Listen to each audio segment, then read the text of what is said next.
Tamsin Ettafagh with us, Vice President of Marketing and Purchasing for Envision Plastics, the second largest HDPE recycler in North America.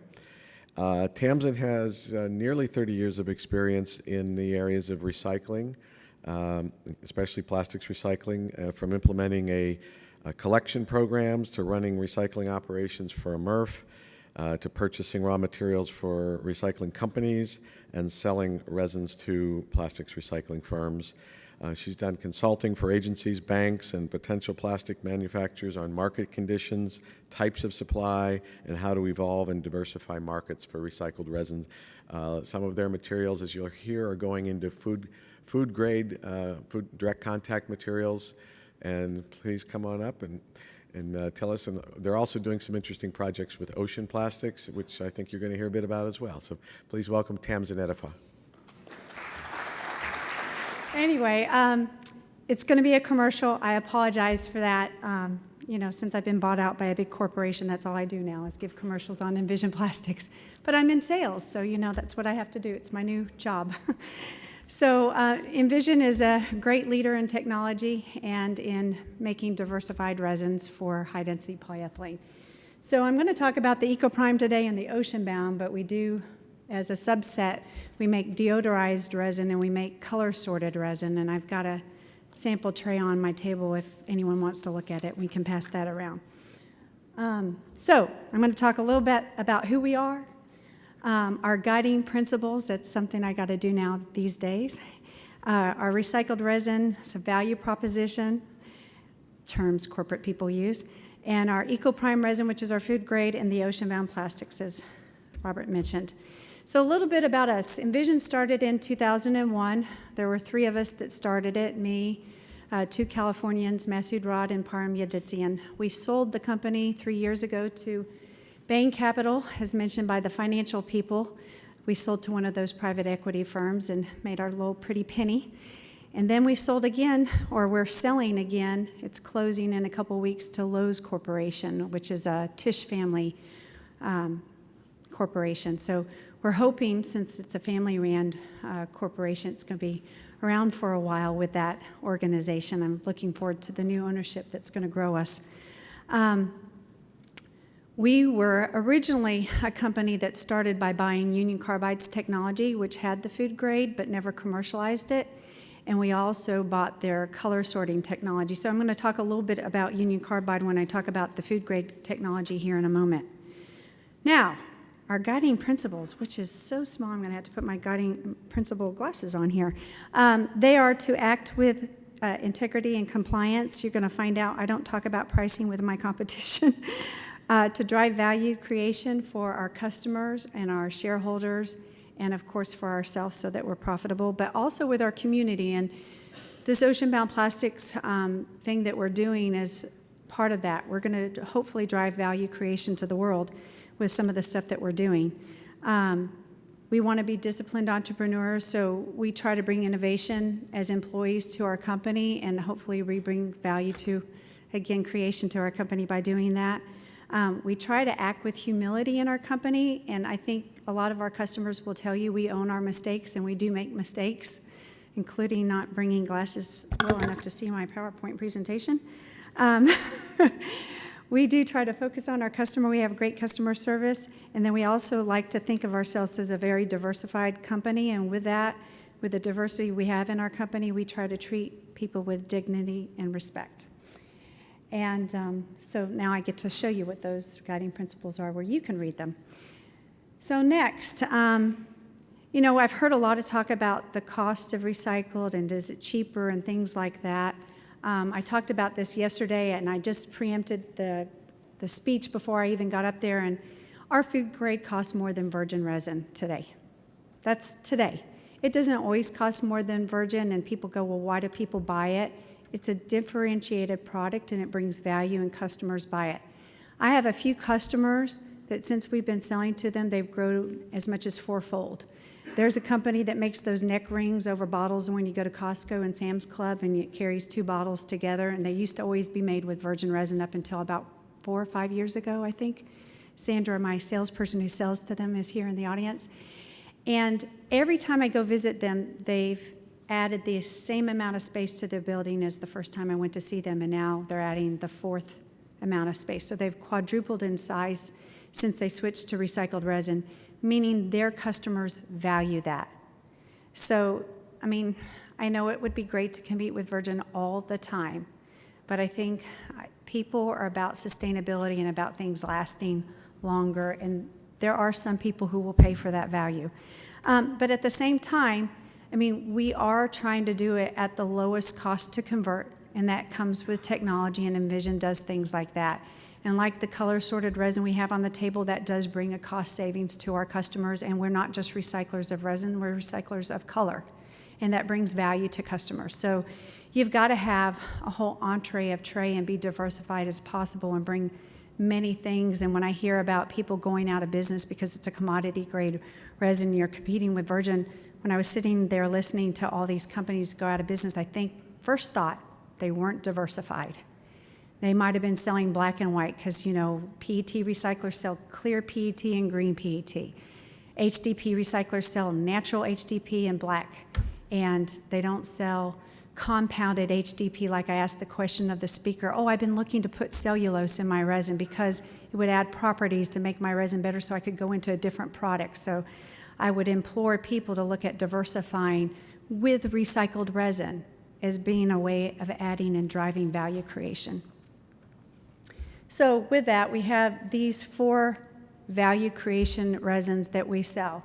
We sell the EcoPrime, which I'm going to talk a lot about, which is the FDA grade, and it's the only one in the world that can go in at 100% into direct food packaging based on what the FDA in the US has said for us here in the United States. So no, we don't have ESFA certification in Europe, which isn't necessarily as hard to get, though it might take longer, as I heard yesterday. But we have been able to get that with 100% post-consumer curbside collected material. A lot of other people have FDA approvals for recycled, but that might be source controlled or it might be chemically based. And so when I talk about our EcoPrime, I think you'll be surprised that it's from curbside and it's at 100% for direct food packaging. As part of our side effect in recycling to get to food grade, we found out high density tends to carry the odors and the fragrances of all the chemicals that were exposed to it. We found out we deodorize it, and so we love the fact that we can now sell into automotive applications like into air conditioning ducts, and it doesn't smell like Downy anymore when you turn on the air conditioning.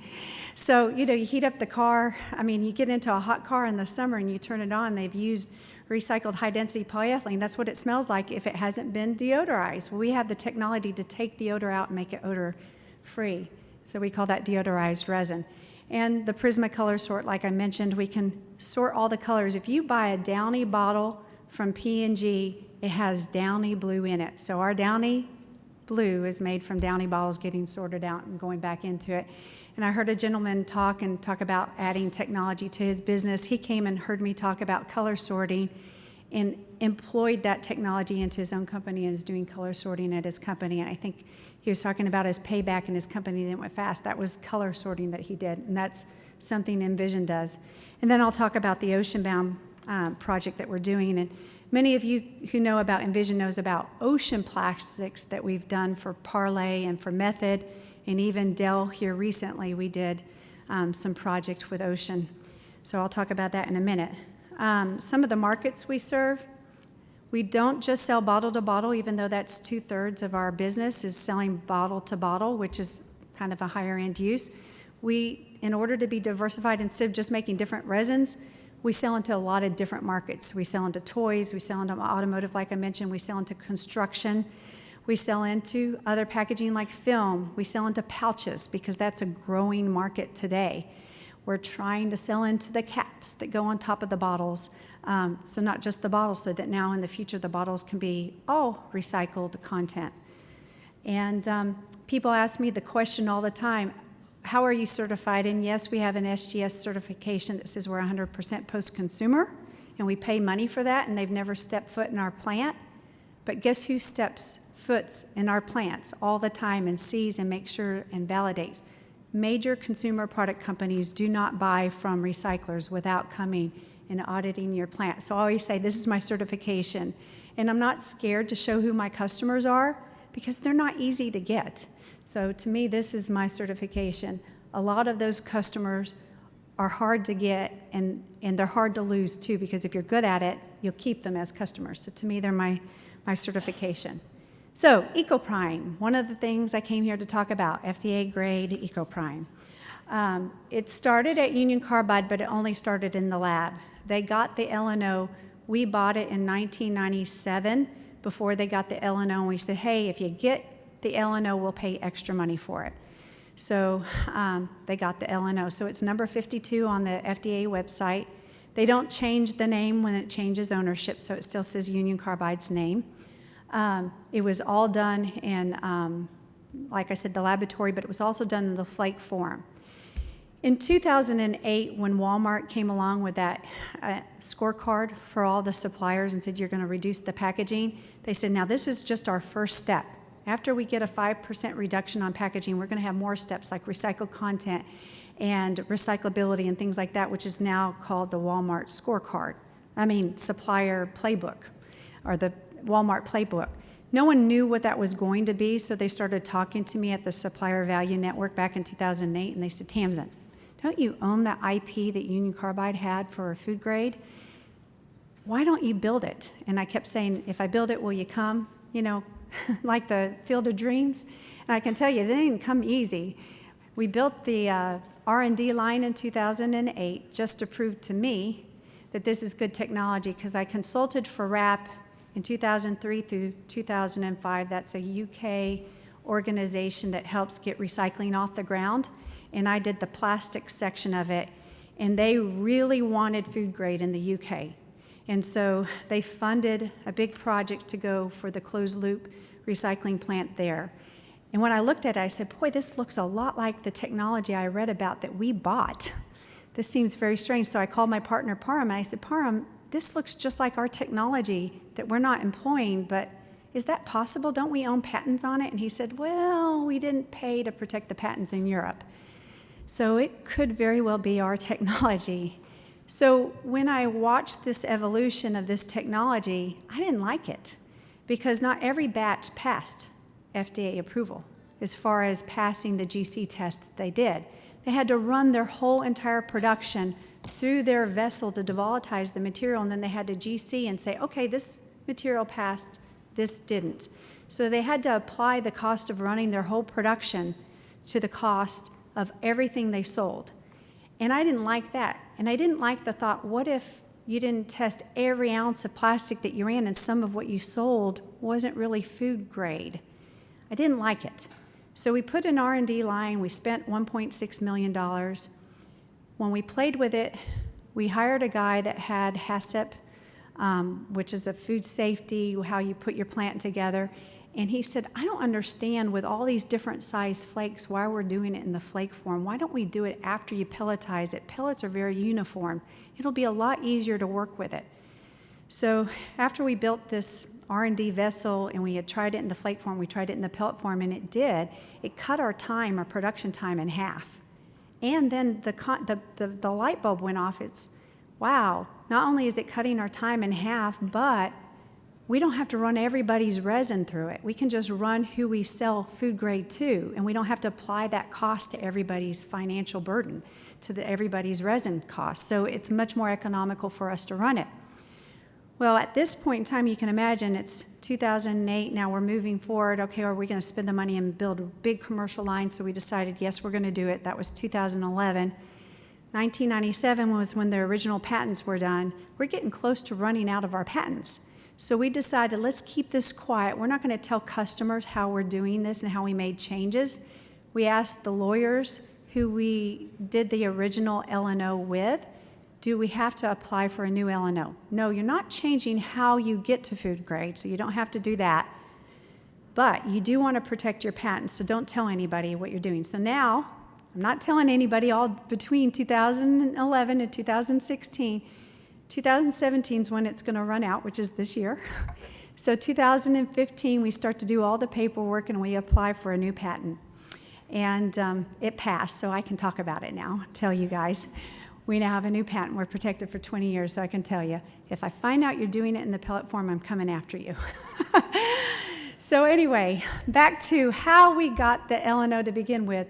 We had to test and purposefully put in resin, these surrogates. These are all substances of concern, and they're also very different chemical compounds. There's polar and semi-polar, or semi-volatile and polar and non-polar. They're all different things that flash off at different times. Now, with that, there is a marker we use every time we ship material to a customer that is much harder than those to remove. So if that marker is still in our resin, then there's a chance of those being in our resin. So what we really test for today, every time we ship a load, is limonene. Limonene is a semi-volatile that is a citrus oil-based material that we spike our resin with every day. We run our material because we wash with limonene to help remove adhesives from the labels in the bottles. And so we're spiking it every day, and we get down to the regulation of under 320 parts per billion of that. If that's down below that, then none of those components are there. But when we did the challenge test for the FDA, we put 10 times the amount of whatever exposure we've ever historically seen prior to devolatilizing any of the material. And we were successful at removing it to non-detectable levels.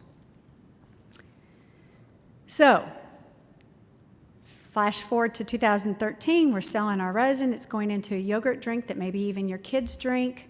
A USDA inspector goes and inspects the plant that our converter is using our resin. He goes, "You can't use recycled resin for this." And they said, "Yes, it's got an L&O." And they go, "Well, did they do the challenge test with methyl stearate? Did you see methyl stearate up there?" No. Well, in 2006, the FDA told the PET people with an L&O, and that's 2006, it's after we applied and got the L&O, that you now have to add methyl stearate to your surrogate testing. The thing is, methyl stearate doesn't like high density, it likes PET, and all the PET recyclers that got L&Os in 2006 had to go back and add methyl stearate. So we challenged the USDA people and said, "No, high density doesn't like methyl stearate. We shouldn't have to do it." I don't care. I'm not approving dairy people to use in Ohio. Now, the Utah plant, which used the same material, and the USDA inspector in Utah was fine with us, but the Ohio inspector said, "No, I'm not going to allow this company to use recycled resin if it's not tested with methyl stearate." We couldn't get it to absorb into our high density using the 40 degrees Celsius for a certain period of time, for 2 weeks actually, under those conditions to absorb. So we actually had to have it physically compounded in. And I want to tell you, it cost us $20,000 to do this. We physically compounded it in, we put it through our devolatizer, and we removed it. So the FDA said, "Wow, that's a great job." Before that, they allowed us to go into direct food packaging at 50%. Now we can go into direct food packaging at 100%. So our letter, number 52, is an expanded letter. So we're really happy that we had to do that because we feel more comfortable about our process. So it's really exciting. We think it's the best in the world, technology for removing chemicals from absorbed polymers in the recycling stream. And again, as I said, it's from curbside collected. So our bottles are next to pesticide bottles, they're next to oil bottles, they're next to gnarly stuff. A lot of times we're getting 55-gallon drums packed with our material. Though we don't want it that way, it comes that way. This is what our vessel looks like on the right. It's a picture when we first started installing it. And then we installed a second line in our California plant. Yes, we have a plant just down the road in Chino, California, if anyone ever wants to come see us there. And what's the material that we buy to make the EcoPrime look like? It looks like those bales of milk, water, and juice bottles. We're very lucky because they are cleaner bales than the mixed colored high density bottles. I think even on the PET side, I think everybody hides the contaminants in the mixed colored bale because it's easy to hide things in there. So our yield loss is much worse on the mixed colored bale than it is on the natural bale. But when we do run for EcoPrime, we do add another person to sort. We do have people between our trommels that knock off the caps, and we have spray nozzles that pre-rinse the bottles. After it goes through the debaler and does that, we have people that sort out the non-food grade bottles.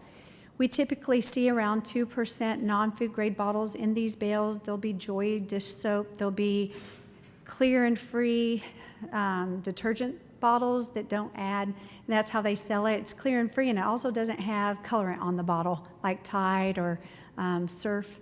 And so we'll have people that will sort those out, and then we'll recycle those with just regular natural.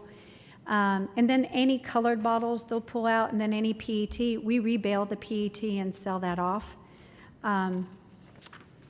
So what makes it food grade? It's air, temperature, and time. And then we vacuum those volatiles off. There's no chemicals. It's a very clean process. We have a HEPA filter at the top of that vessel that you saw, and it pretty much looks like pancake syrup when we have to clean that off. So I know it's nasty stuff because of that. I wouldn't use it on pancakes, that's for sure. But it also raises our color value. So we can go into that vessel with an LAB value of around a 72 on an L scale, if anyone knows color, and get a 76 or a 77. So it always bumps it up 4 or 5 points. So that's the nice thing. This is basically a 2-week run in our vessel, and that red line is the GC, the FDA limits. And you can see, I mean, that might be an hour within a 1-day period of time. We might have peaked at 120, 130 parts per billion. So we run less than half the FDA requirements once in a blue moon. So we're extremely safe. We've got a lot of wiggle room. And like I said, we have the freedom, since it's ran after extrusion. If we felt the need, we could keep looping the material in that vessel to make it always non-detectable, but it's not necessary. So after that food grade great talk, I hope you feel very secure about our EcoPrime. What's the problem we have today? What have you heard about all throughout today? Ocean plastic, right? Ocean plastic, ocean plastic. We've been doing it for 7 years. We did it for Method. We did it for Parlay. We ran the ocean plastic, and I think to date we might have ran a full truckload in 7 years, cumulatively. And we just don't feel that good about that anymore. I mean, we did when we first started it, and I can tell you I've had probably over 1,000 phone calls from prospective customers that want to buy ocean plastic from us. I'm like, there's really not that much volume coming to us. We don't go out and actively collect plastic in the ocean, and I tell people, if you want to be like Method and go out and collect it like they did and ship it to us, we'll run it for you for a fee. And for Method, we didn't even charge a profit to do it because we just wanted to do it because it was the right thing to do. But we were very disappointed that it wasn't that much volume, and it made an impact marketing, right? We all learned about ocean plastic because Method came out with that bottle that sold at Whole Foods, so that was good. The consumer learned that there was an issue.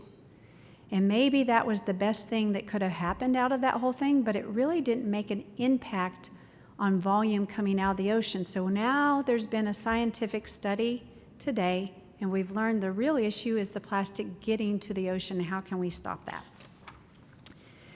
So we've decided we're going to do ocean-bound plastic. That's our tagline, ocean-bound plastics. We can't copyright that, which is good. I think it's a good thing. Envision can't own that name, ocean-bound plastic. I don't want to own that name, ocean-bound plastic, and I don't want that term to be available in the future because I don't want ocean-bound plastic to be in existence in the future.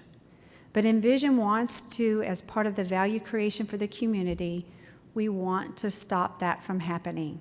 You know, we feel very fortunate that we've been fruitful for 16 years, that 2 very big companies have bought us. We want to give back to the community, and we want to do something, and we're very frustrated. We just got a load from Parlay, and I was angry with them. I was angry because I've just decided, guess what? Volunteers is not sustainable. Going out and educating volunteers to collect plastics on beaches that have washed up is not sustainable. People will do it for a year maybe or 2. I volunteered collecting recyclables for 4 years, and then I went to work in recycling. I got tired of that, doing it for free. And the only way I've been successful is by getting paid to do recycling. And so I think the only way we're going to be sustainable is to set up some sort of an economic incentive to get people to do this and stop throwing it and dumping it and littering it. So I'm sorry, I'm kind of not going on script with the things because I can't read this because of my glasses. So I'm just going to talk. I hope you guys are okay with that. We studied Jana Jambeck's article that was in the Science magazine. We talked about within our company what our definition is after her definition, and no, we're not the scientists, but she talked about it's 50 kilometers near any coastal community. We're going beyond that and saying if they do not have public access to disposal or recycling, that's where Envision's going to start. I think it's stupid to start in the U.S., even though, yes, California, you have a lot of waste going into the ocean, but you have access. I mean, California has a 70% recycling rate, trying to get to 75%. But in some of these third world countries, they have no access to public waste. And so they either, if they're fortunate enough and wealthy enough to own a 55 steel gallon drum, they'll burn it, which isn't good for the environment, or they'll take it out. I mean, 20 years ago, most of the packaging was in paper, and so it just disappeared and we didn't see it. But most of the packaging today is in plastic. And so that is why we're seeing this, especially in these Asian countries where there are a lot of islands. And so we've gone out first to Haiti, then the Dominican Republic, Nicaragua, southern Mexico. Even though Mexico has some very good recycling, it's mostly in the central and northern part of Mexico. But in the Yucatan, where the beaches are, not so much because it's not highly populated.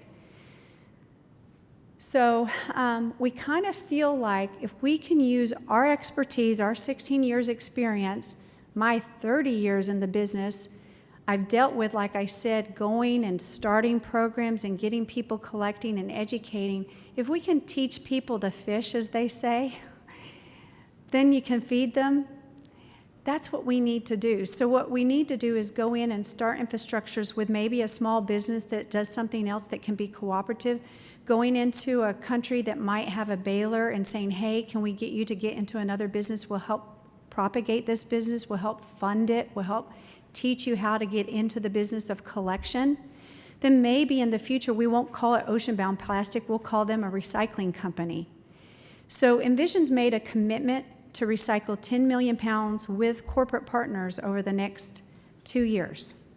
Not 40,000 pounds over the last 7 years like we've done, but 10 million pounds, which is a good chunk of our capacity. We're going to take away the capacity. We've been sold out every year, year in and year out. Every time we add capacity, we sell it out.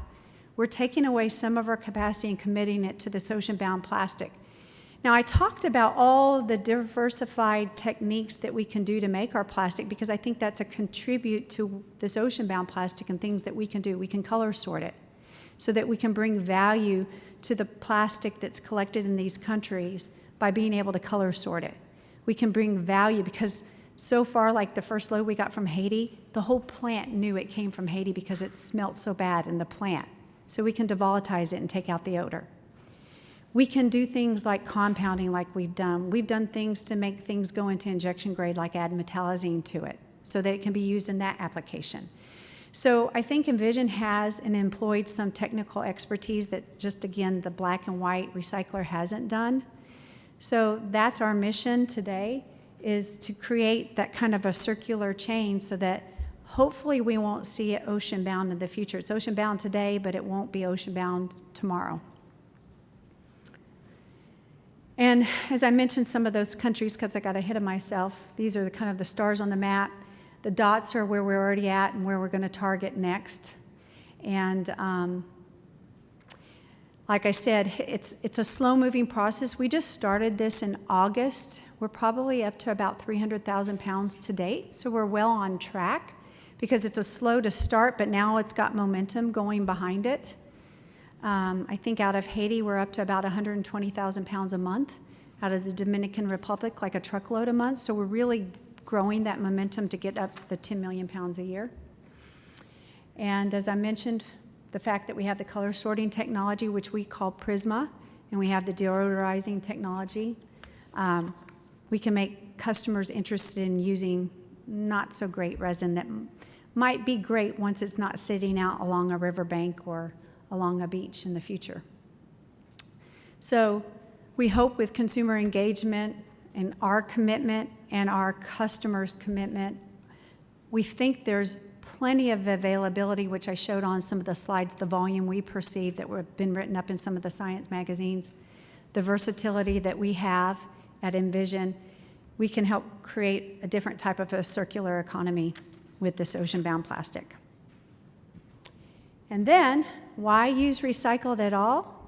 It just makes sense. So those that don't know, it's about a 45% savings in energy to use recycled high-density polyethylene if you carry the virgin burden. So I've saved that slide for many people. That's about 7 years old. APR, the Association of Post-Consumer Recyclers, is working on a new one. We should have it ready in October. Out to me, and when we have it, I'll share the LCA when it comes out, and it's a new one. Hopefully it shows better results, not worse, but we don't know. And then you can always go onto the EPA website, and you can use the recon tool. And so if it's not high density, you can look up what PET or aluminum or cardboard or steel saves you for every pound of recycled material you use. I did that with EcoPrime because I'm displacing a pound of virgin resin with every pound of EcoPrime.